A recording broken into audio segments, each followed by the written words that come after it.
은혜와 사랑의 주님, 주님의 말씀을 들고 이 자리에 섰습니다. 이 시간을 통하여 주님의 말씀만 선포되게 허락하여 주시고 성령님 우리 가운데 역사하여 주셔서 정말 하나님의 말씀이 우리 가운데 차고 넘칠 수 있게 도와주시고 성령의 은혜의 강이 우리 가운데 흐를 수 있도록 도와주셔서 치유되며 회복되며 다시 세움을 얻는 위로받는 귀한 시간 될 수 있도록 허락하여 주시옵소서. 주님께 맡겨드리며 예수 그리스도의 이름으로 기도드리옵나이다. 아멘. 아멘. 리처드 스미스라는 분이 쓴 쌤통의 심리학이라는 책이 있습니다. 굉장히 재미있고 흥미로운 책인데요. 그 책에서 저자는 이렇게 말합니다. 우리에게는 쌤통 심리가 있다라는 거예요. 다시 말해서 다른 사람이 잘못되면, 다른 사람이 어려움을 당하면 그것을 고소해하고 그것을 즐기는, 기뻐하는 그러한 심리를 가지고 있다라는 거예요. 그래서 우리 인간이라는 것은 다른 사람들이 잘못될 때 그들 향해서 내가 우월감을 가지며 엔돌핀이 도는 그런 못된 존재라고 얘기를 합니다. 우리 옛날 속담에 이런 말이 있죠. 사촌이 땅을 사면 뭐라고요? 배가 아프다. 남의 행복은 나의 불행이 되는 거죠, 상대적으로. 그리고 반대로 독일에는 이런 말이 있습니다. 샤덴 프로이데라는 말이 있다는 거예요. 샤덴이라는 것은 피해입니다. 불행이에요. 프로이데는 기쁨입니다. 무슨 말이냐? 남이 피해를 입으면, 남이 안 되면 내가 기쁘다라는 겁니다. 이게 쌤통이라는 거예요. 쌤통이다. 이런 우리가 심리를 가지고 있다는 거죠. 그러면서 이렇게 얘기합니다.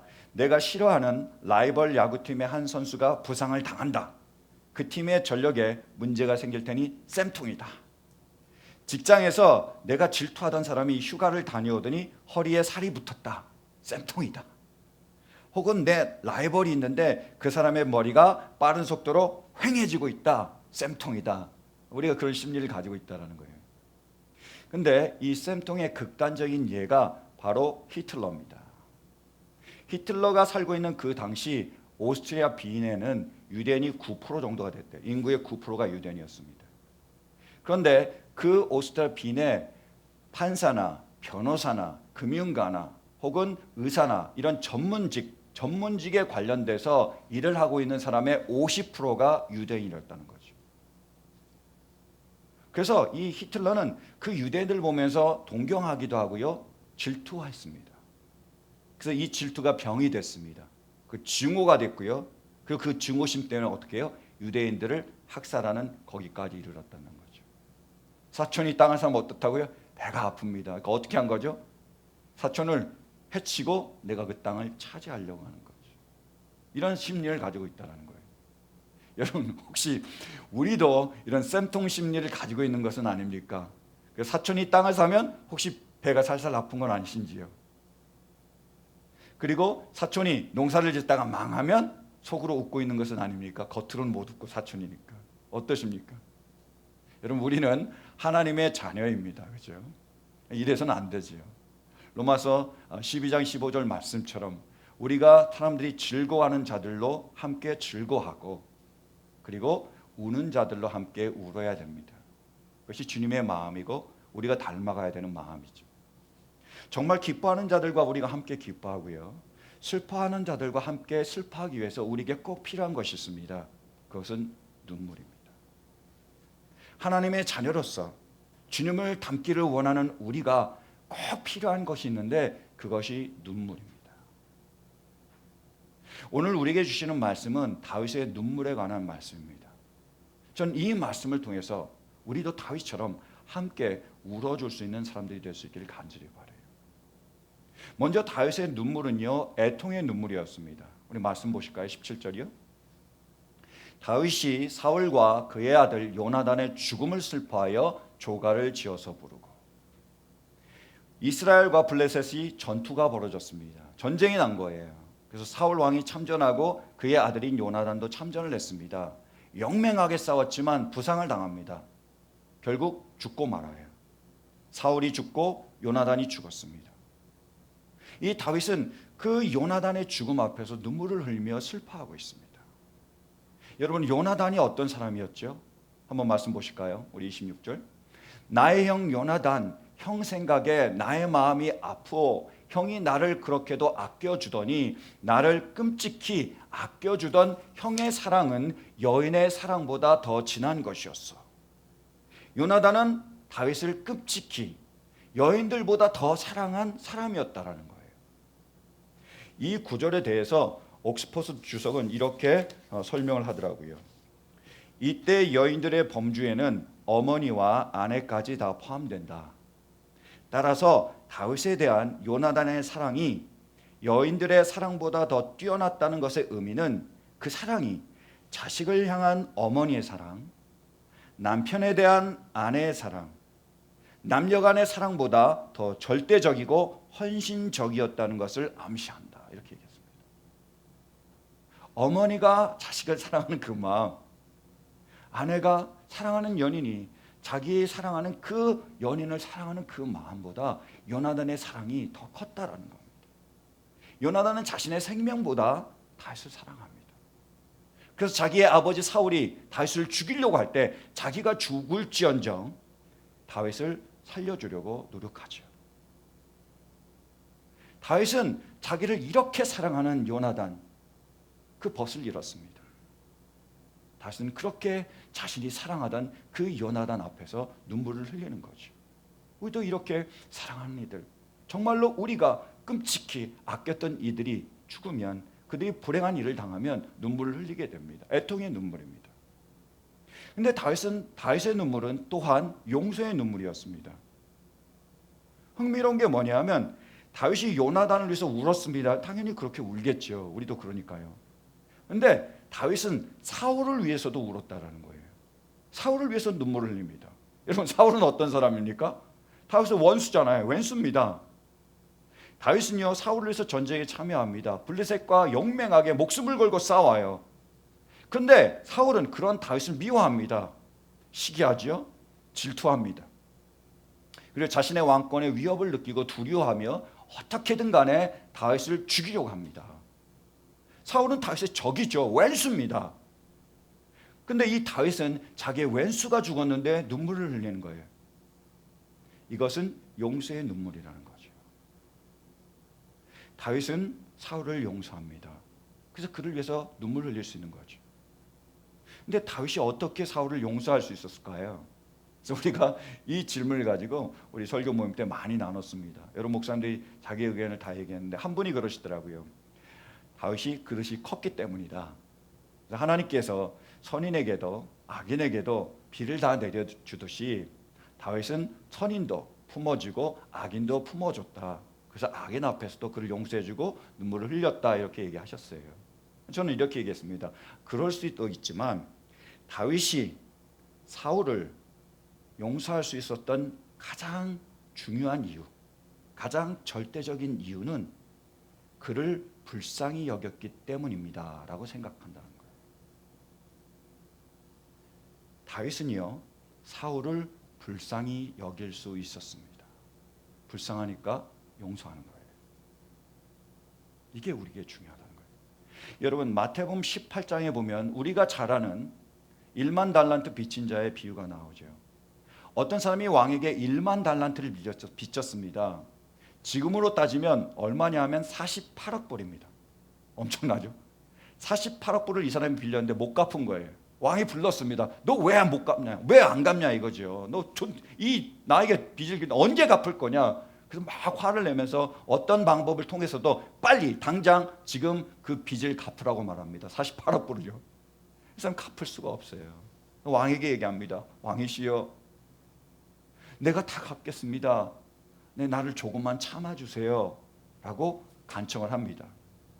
그러자 왕은 이 사람을 불쌍히 여겨서 조금만 기다려준 것뿐만 아니라 아예 빚을 없애줍니다. 48억 불이요. 완전히 땡 잡았죠. 얼마나 기뻤겠습니까? 룰루랄라 그러면서 집으로 가는 거예요.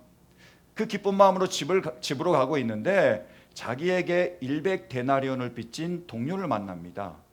100데나리온을 지금으로 따지면 8,000불 정도 돼요. 자기의 8,000불 빚진 그 사람을 만나서요, 똑같이 얘기하는 겁니다. 너 왜 빚 안 갚아? 빨리 갚어 라고 얘기하니까 이 사람이 똑같이 얘기합니다. 내가 다 갚을게. 나를 조금만 기다려줘. 참아줘 라고 얘기합니다. 그런데 이 사람은 참아주지 않습니다. 자기의 동료를 감옥에다가 가둬버리고 말아요. 그때 왕이 이 소식을 듣게 되고 노발대발을 하게 됩니다. 너무 분노하셔서 그 1만 달러 빚진 자를 다시 불러옵니다. 그래서요, 그 사람에게 다음과 같이 호통을 치시는 겁니다. 말씀 보실까요? 18장 32절 33절. 그러자 주인이 그 종을 불러다 놓고 말하였다. 이 악한 종아, 내가 애원하기에 나는 너에게 그 빚을 다 없애주었다. 내가 너를 불쌍히 여긴 것처럼 너도 내 동료를 불쌍히 여겼어야 할 것이 아니냐라고 말씀하신 거예요. 여기에 용서의 원리가 나옵니다. 그 왕이 하나님께서 어떻게 우리를 용서하시냐면 우리를 불쌍히 여겼기 때문입니다. 보니까 불쌍한 거예요. 그러니까 용서해 주는 거죠. 그런데 이 1만 달란트 빚진 자는 자기 동료를 보면서 불쌍히 여기지 않습니다. 용서가 안 되는 거예요. 만약에 이 사람이 동료를 불쌍히 여길 수 있었다면요, 용서할 수 있는 겁니다. 불쌍히 여길 때 용서가 되는 거예요. 여러분, 불쌍히 여기다를 영어로 얘기하면 불쌍함, 이런 걸 컴패션이라고 할 수 있겠죠. 컴패션의 컴은 함께고 패션은 열정이라 고통이죠. 그러니까 고난을 함께하는 겁니다. 이 사람이 고통을 당하는데 나도 그 고통을 느낄 수 있으면, 이 사람의 상황과 이 사람의 처지를 나도 같이 느낄 수 있다면, 이 사람의 그 형편과 이 사람의 사정을 내가 알게 된다면, 그 사람을 이해하게 된다면, 그 사람과 내가 하나라는 것을 느낄 수만 있다면 우리는 어떻게 돼요? 불쌍히 여기게 되고, 불쌍하면 용서가 됩니다. 제가 목회를 하면서 많은 분들을 만나잖아요. 그러면 만나다면 어떤 분은 굉장히 진짜 정말로 좋은 분들, 야, 대단하다라고 존경이 가는 분들이 있고요. 어떤 분들은 정말로 힘든 분들이 있습니다. 진짜 너무 어려운 분들이 계세요. 그래서 정말로 기쁘고 행복할 때도 있지만 정말로 억울하고 원통하고 마음이 정말 갈라지는 그런 때도 있습니다. 한 번은 진짜 갈라졌어요. 막 찢어졌습니다. 너무 억울하고 원통한 거예요. 어디로 갑니까? 뭐 다른 데 하소연할 수 없고. 그래서 주님께 나온 거죠. 본당에 나와서 이제 눈물을 흘리면서 기도하는 겁니다. 너무 억울하다. 하나님, 어떻게 그럴 수 있습니까? 제가 어떻게 했는데요? 이렇게 했는데요. 그래서 나 이게 너무 억울합니다. 너무 원통합니다. 막 제가 하소연을 다 쏟아붓는 거죠. 토해내는 겁니다. 제가 그렇게 하소연을 막 토해낼 때 주님은 가만히 계셨어요. 제가 다 끝났잖아요. 뭐 계속 할 수는 없잖아요. 제가 다 끝나니까 주님께서요, 동영상처럼 제 자신의 과거를 이렇게 비춰주시는 거예요. 예수를 믿기 전에 제 모습, 얼마나 못되고 얼마나 악한 사람이었는지 보여주시고, 또 예수를 믿고 난 다음에 제 모습, 제가 그 사랑에 감격해서 저도 주님만을 사랑하면서 살겠습니다, 주님의 말씀대로만 살겠습니다라고 고백을 했지만, 그렇게 결단을 하고 노력을 하지만 안 되는 제 모습, 여전히 세상을 사랑하고 여전히 말씀대로 못 살고 제 기분대로 제 감정대로 살아가는 그 모습을 보여주신 겁니다. 그것을 쫙 보다 보니까 제 마음에 어떤 느낌이 드냐면, 나도 저 사람과 다르지 않구나, 이런 느낌이 들었어요. 그래서 그 사람을 향한 그 분노가 눈처럼 녹아내리는 겁니다. 왜냐하면 안 하는 게 아니라 못하는 거니까요. 여러분, 제가 그 사람이 안 한다고 생각했으면, 내가 이렇게 했는데 어떻게 그럴 수 있을까라고 안 한다고 생각했을 때는 분노가 불같이 일어나더라고요. 참을 수가 없었습니다. 억울하고 원통한 겁니다. 근데 그게 아니라요, 그 사람이 못한다고 생각하니까 그 사람에게 짠한 마음이 들어요. 그 사람이 못하고 있는 거니까요. 짠해요.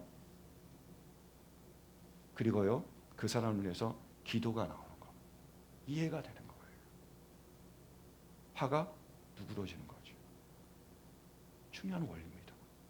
여러분, 여러분의 주변에도 사울과 같은 사람이 있을 수 있습니다. 그렇죠? 여러분이 정말로 잘하는데 그 선을 악으로 갚는 사람들이 있잖아요. 그렇지 않습니까?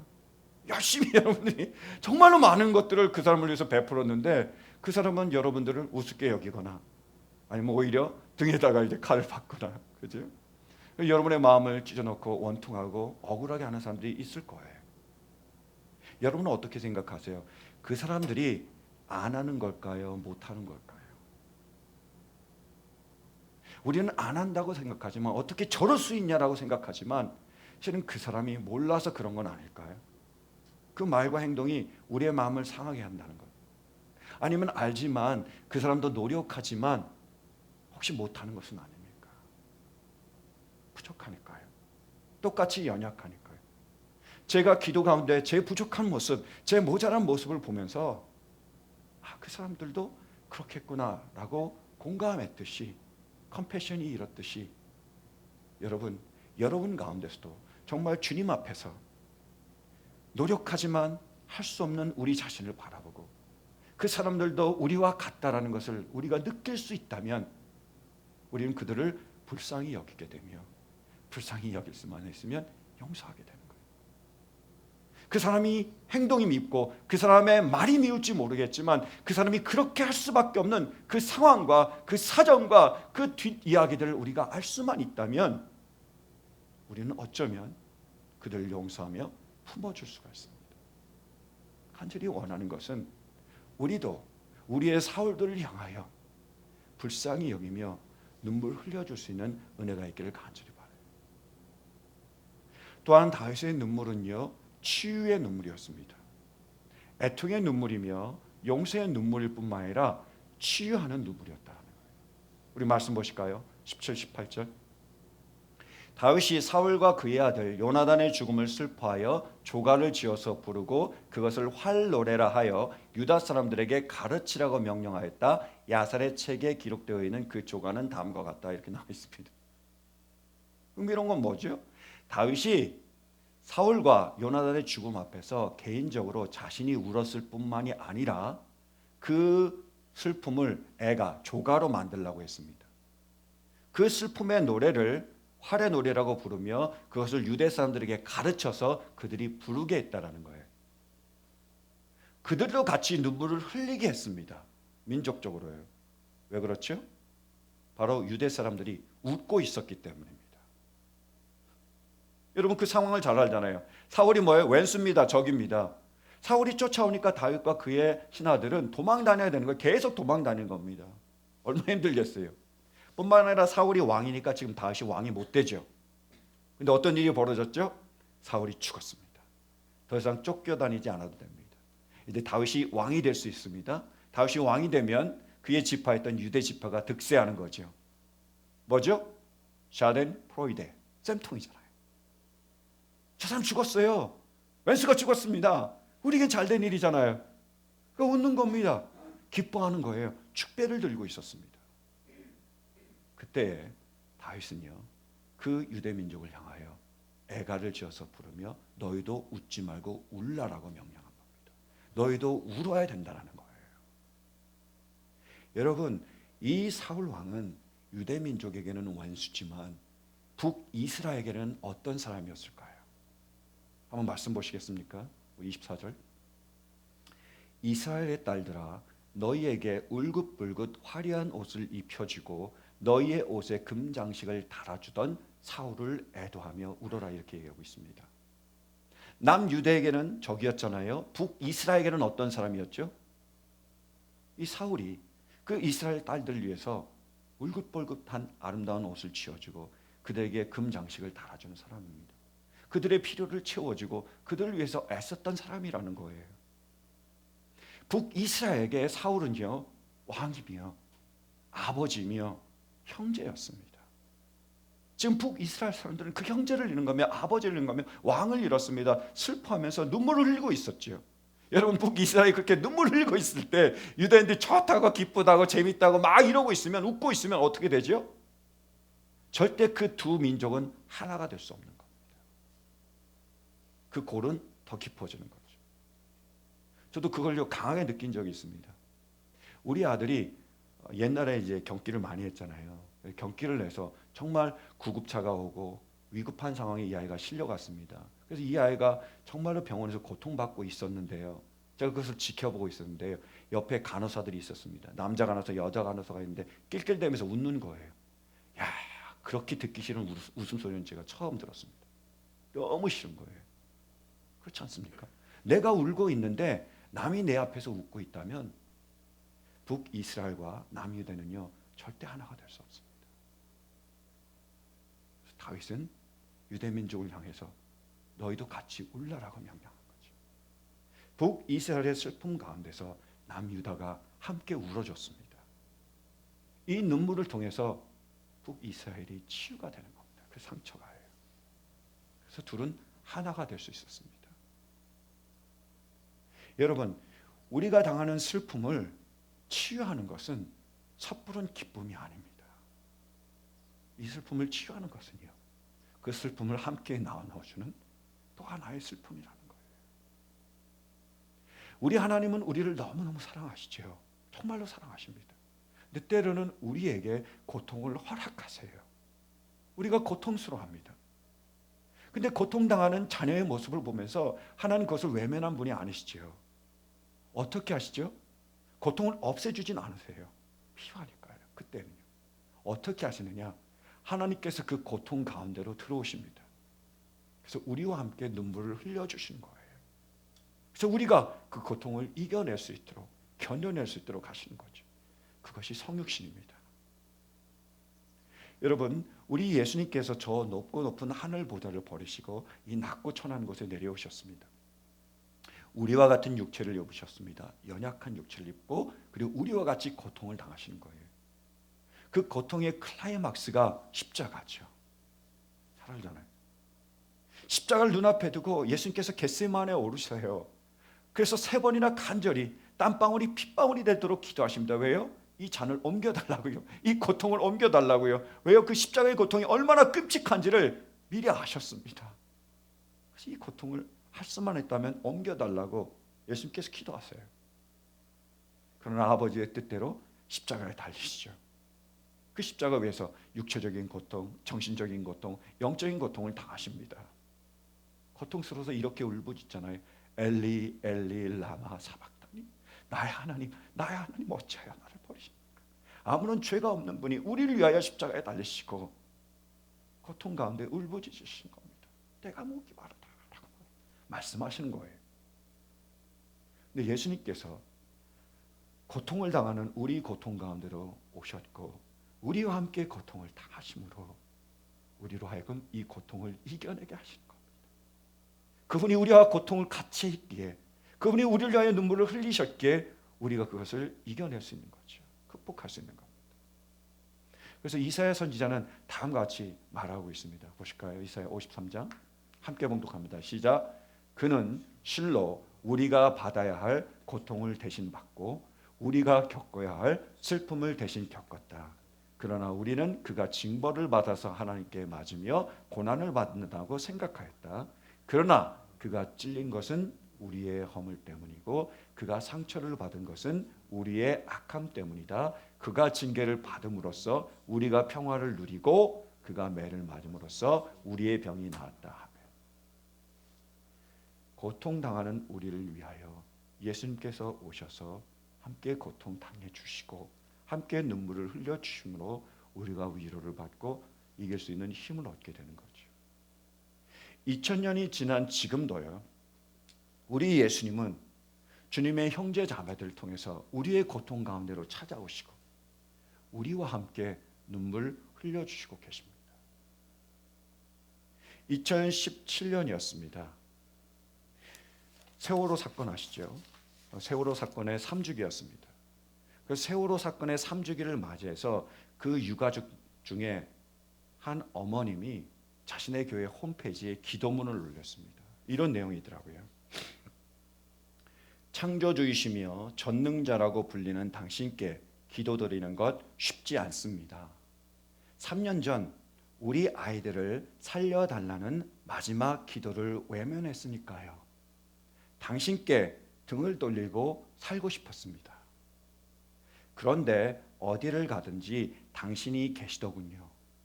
더 이상 울 힘조차 없어 그저 멍하니 앉아 바라보던 팽목항에서도, 차가운 시멘트에서 잠을 청해했던 국회 앞에서도, 내리쬐는 햇볕을 피할 그늘 하나 찾지 못했던 광화문에서도, 하수구 냄새에 시달려야 했던 청운 동사무소에서도, 침몰 지점이 눈앞에 보이는 동거 차도에서도, 그리고 세월호가 누워있는 목포 신항에서도 당신은 계셨습니다. 이름도 모르고 얼굴도 몰랐던 분들이 눈물 가득 고인 눈으로 다가와서 안아주시며 같이 울어주시는 따뜻함에서 당신을 느낄 수 있었습니다. 지금도 주님은 우리가 고통당할 때 우리 고통 가운데 찾아와 주시고 우리와 함께 눈물을 흘려주시는 거죠. 필립 얀시는 Why God이라는 책에서 이렇게 얘기를 합니다. 고난 주간은 다시 한번 고난의 원형을 보여준다. 성금요일에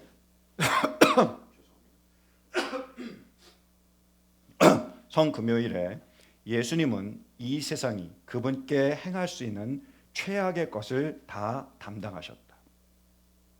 그날 우리의 숙적인 악과 죽음은 서로 힘을 합해 지극히 불의한 일을 저질렀다. 그러나 그리스도의 부활의 날은 완벽한 반전의 드라마를 연출했고 그 무엇도 사랑의 하나님의 치유의 힘에 맞설 수 없다는 걸 보여주었다. 그로부터 2000년이 지난 지금 우리는 마치 성금요일과 부활주일 사이에 있는 성토요일에 살고 있는 것처럼 살아가고 있다라고 얘기합니다. 멋있는 말이죠. 우리는 지금요 성금요일 죽음과 고난과 그 모든 고통과 그리고 부활주일 모든 기쁨과 평안과 하나님의 축복 그 사이를 살아가고 있습니다. 우리가 이렇게 고통스럽다 할지라도 언젠가 주님이 재림하십니다. 주님과 함께 우리가 주님의 나라에 들어가게 되죠. 약속하셨어요. 우리가 그 나라에 들어가면 우리의 눈에서 흘리는 이 눈물을 닦아주시겠다고 말씀하셨어요. 우리가 받는 이 고통을 없애주시겠다고 말씀하셨어요. 그 영원한 기쁨과 평안과 안식을 누리게 될 줄로 믿습니다. 여러분 그날이 반드시 올 줄로 믿습니까? 믿는다는 거예요. 그런데 우리가 지금 살고 있는 이 토요일은 하루가 될 수도 있지만 1년이 될 수도 있고요. 10년이 될 수도 있고요. 100년이 될 수도 있습니다. 여전히 우리는 기쁨과 고통을 누리며 살아가는 거죠. 여러분 이 시기 가운데 정말로 우리에게 기뻐하는 자들이 있다면 함께 기뻐해 줄 수 있길 간절히 바랍니다. 정말 진정으로 축하해 줄 수 있기를 바라요. 함께 파티라도 열 수 있기를 바랍니다. 근데 이 시간에 정말로 고통받는 분들이 있다면 그 고통을 우리가 외면하지 않기를 간절히 바랍니다. 그 고통 가운데 그들을 정죄하며 그들을 손가락질하지 않기를 바랍니다. 네가 그래서 그랬지, 저래서 그랬지. 고통당하던 욥의 친구들이 욥을 찾아와서 너는 이래서 그런 거야, 저래서 그런 거야, 그래서 하나님이 그러신 거야 라고 욥을 더 고통스럽게 했던 것과 같은 그 길을 우리는 가지 않기를 바랍니다. 우리가 할 일이 뭐죠? 눈물입니다. 그들의 아픔을 나의 아픔으로 끌어안고 그들과 함께 눈물 흘려줄 수 있길 간절히 바라요. 그리고 그들을 위하여 눈물 흘리며 중보하며 기도할 수 있길 바랍니다.